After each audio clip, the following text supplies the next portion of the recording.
Hi, welcome. My name is Rachel. I'm stuck home with COVID right now, which is why I look like this. Just kidding, I always look like this, but I don't always sound like this, so bear with me. Since I'm home, bored, can't go anywhere for a few days, I thought it'd be a great time to start my new video series on home design for real people. So, if you're like me, you spent a lot of time in the last year and a half at home, so you probably get your shit together, kind of like I did. So I thought, let's explore that. Today we're going to start this segment on the room nobody knows why we have, and that's the formal dining room. So come on, let's go. So here's mine. Before you think it's a complete waste of about 150 square feet of living space, let me tell you, it is not. Even though not one member of my family has set foot in this room in the last 2 years more than maybe 3 times, and we've never eaten one single meal here. This room has a lot to offer and has a lot of exciting design elements. Let's start with the dining room furniture. It was hand-me-down and it was free. It really speaks contrast to the rest of my house, as it does not go with anything else.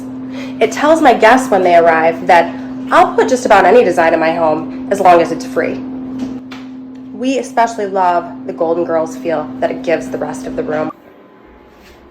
You'll see that the top of the table is made of glass, and of course it's see-through, so when you're eating a meal with guests, you can awkwardly see down to what's going on below the table during dinner and what kind of shoes people are wearing, because you would never take your shoes off in my house. Your feet would get dirty. But this is a really fun addition to any dinner party. I believe that when it comes to the personal design of your own space, it's not about your design theory, but rather more about the way you execute it. For example, this room is set upon a theory of very basic minimalism. You'll note there's barely any artwork on the walls, but that doesn't mean we don't display it. We like to casually lean things like these mirrors that don't go together, and then some unframed pictures of my children, some from a long time ago, some from not that long ago, but still long ago. Back over here by the dining room table, you'll see one of my new favorite fun things to do. I like to take a faux cowskin area rug and wad it up and put it right on the dining room table and leave it there for about 4 months. But it really works well next to this empty box of really cute water glasses I bought at TJ Maxx a couple months back as well. I think it just adds a fun flair to the room that you just can't get without getting outside of the box, no pun intended. Back over on this side of the room, we have a piano that nobody in the house knows how to play or wants to play. I like to use vintage items and keep them in their original state for kind of a old time feel to the room. And this piano is the perfect example. It looks like the previous owners had maybe a mischievous child that carved something that you can't really read into the wood finish, and we've just kept it there because we find it really quite charming. Off to the right, as a sweet little accent, there is one single dust and dog hair covered Nike Dry Fit men's sock, casually draped over the dust-ridden piano. It looks excellent. Another thing I like to do that really keeps your guests on their toes and guessing when they're visiting your home is to place random everyday items that you might use or have just around in plain sight. Like this shoelace here, I just one, we don't know where the other one is or why somebody's walking around with just one shoelace. It looks like maybe to an old cell phone, I'm not sure, and a cake stand. My Rotary Club name tag, I have never worn to a meeting. I forget it every time. This nasal spray here, which really is kind of a seasonal addition, almost like a pumpkins in the fall type of thing. It really speaks of what the season is. If I really wanted to step my game up, I could set maybe a bottle of cough syrup or some ibuprofen next to it to show that it's cold and flu season, and really kind of give that feel to guests when they walk in. You know, what time of year is it? Maybe during the summer I might put some suntan lotion or some sunscreen or bug spray there. And then we have a dog brush, and I really keep things real because there is still dog hair in that dog brush. We have some very basic mason jars that were all the rage about 11 years ago when I got married, and they were used in my wedding as centerpieces with wildflowers. And after 4 houses in 11 years, I decided they should go right on top of my dining room table. Now, don't ever underestimate the impact that a small object, seemingly completely boring most of the time, can really be. For example, this little piece of a vacuum that broke off of my vacuum cleaner about a year ago. I think the only time I ever vacuumed this room. And I set it here on my piano because I'm going to need to fix it someday, but that's not all. This holds a little surprise that might wow you. When you pick it up, you can see the dust outline. And how precious is that? And don't be afraid to let nature lend a hand in your design of your space. Let nature come in and create some natural beauty that is unexpected and will marry in together with what you've created. For example, up here on the window, you'll see we have some remnants of a smashed bug that we left, and it just left kind of an abstract art feel to the window pane there. One of my favorite things is if you look off into the kitchen, very faintly you can see some swarms of fruit flies. They add movement to all of this big picture, and it's just something that really wraps it together. But probably my favorite thing of all, and you just can't recreate this, it's kind of a design miracle of nature, is this beautiful, perfectly round sphere, or wreath rather, of dog and cat hair that has kind of snuggled itself up into this corner. And when the sun shines in just right, it glistens beautifully. You guys, one of the hardest things to do when putting your personal space together is to make it look effortless, like you didn't try too hard. My room screams, this woman doesn't care, and she's probably given up. Like this beautiful suede-like layer of dust. It gives an organic vibe to the rest of the room that you just can't get by trying too hard. Another thing you might not expect, but then say to yourself, wow, that really goes there, is this panel to my dishwasher that broke off about 2 months ago, and I just put it here leaning so casually up against my dining set, which bonus freebie gave my kitchen an extra look too. My dishwasher now has kind of an industrial chic look with its missing panel.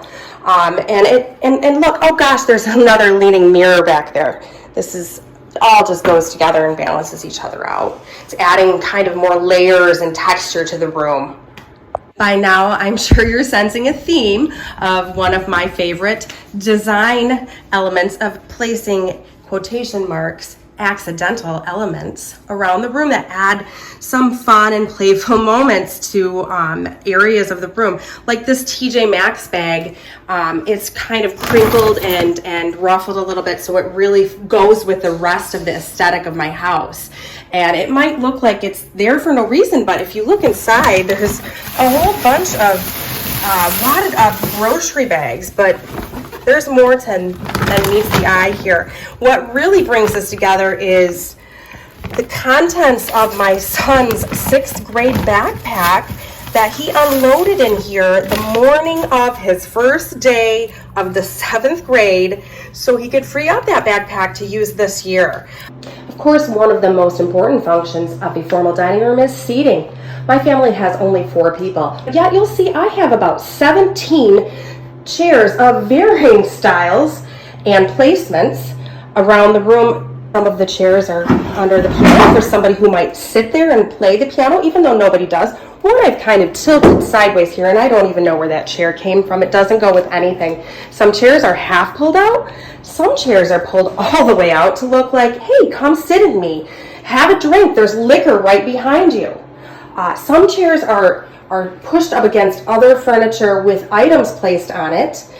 Another thing I really like about this space is that it really speaks to visitors about the people who occupy it. For example, this randomly set up assortment of mostly cheap liquor bottles is really talking across the room to this boho wine rack that is sitting on the piano, where, why wouldn't it be?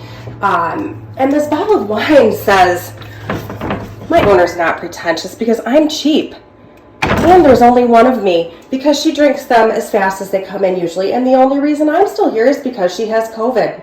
Back to how my design theory really says a lot about me and who I am as a person. These pictures of my kids, I'm a fun mom. I casually put these in a fun manner, just showing that that's the kind of mom I am, and that sure, I love my kids, but I didn't have time to frame their pictures. I just put the frames over in a pile.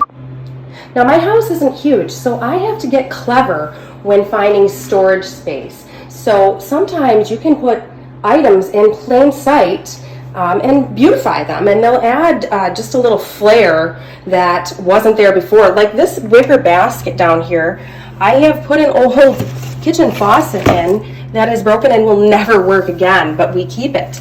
Also, there are about 17 driller's baseball hats of my sons that have been stacked together and just thrown in there to make it look like we are just a carefree family. I'm also a huge proponent of form and function. Like I said before, my house isn't huge, so I need to utilize space. This old rickety huge dog cage sits right in front of my huge display window for the neighbors to see. It also is visible immediately upon walking in my front door. There's a dirty dog bowl in there too that shows, hey, we're a house that loves dogs. This doubles as a nice buffet if I ever need it, if we were to ever have a meal in here. Nothing screams, I want to eat a meal in this room like a dog cage and dog hair. One of the hardest things to do in your dining room is to style your shelving if you are lucky enough to have it. Styling them can be difficult, but it's all about balance and contrast. So let's start from the top down. You'll see I have a cake stand and a flamingo vase that's chipped, balanced out over on this side by our wireless router. Moving down to the shelves inside of these beautiful glass doors, you'll see I have a very eclectic assortment of beautiful heirloom-like items, like these paper mache items my son made in elementary school, a bobblehead and a sumo wrestler and then a T-Rex and an unburned flamingo candle. They're kind of looking up at this plastic Statue of Liberty souvenir that my best friend got me on a school trip to New York City in 1995. She has a broken arm and some of her crown is missing, which is really, it just adds to the vintage charm of it. And behind her is a very old giant lollipop, still in the wrapper. I wonder if it's worth anything. Over here in the matching complimentary cabinet, I've got more of a manly theme going, starting with this bottle of moonshine, a fish flask if you ever need to hide your moonshine in a public place or maybe some other form of alcohol, an empty growler. Moving on up, we have some more fish motif, and then this really cute, inexpensive Mona Lisa mug that our son got for us as a thank you when we went on his very expensive European vacation we sent him on 2 summers ago, and it was very thoughtful of him, but it really adds a worldly European flair to the room, especially with these German beer mugs right hiding behind it. Very unassuming, but it shows that this family is well traveled and we are very cultured.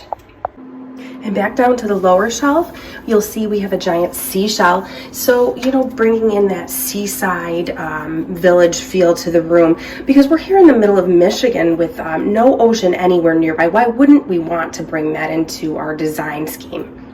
In between the beautiful china cabinets, I have a matching rolling bar cart, which is great for storing things like a whole bunch of class of 2020 napkins that I bought too many of for my son's graduation party and that we now use for our daily napkins. Oh, and these fun napkins for if I'm having girls' night, they have swear words on them. So, maybe we're feeling frisky and it brings a little fun to the party. And, a single Christmas ornament.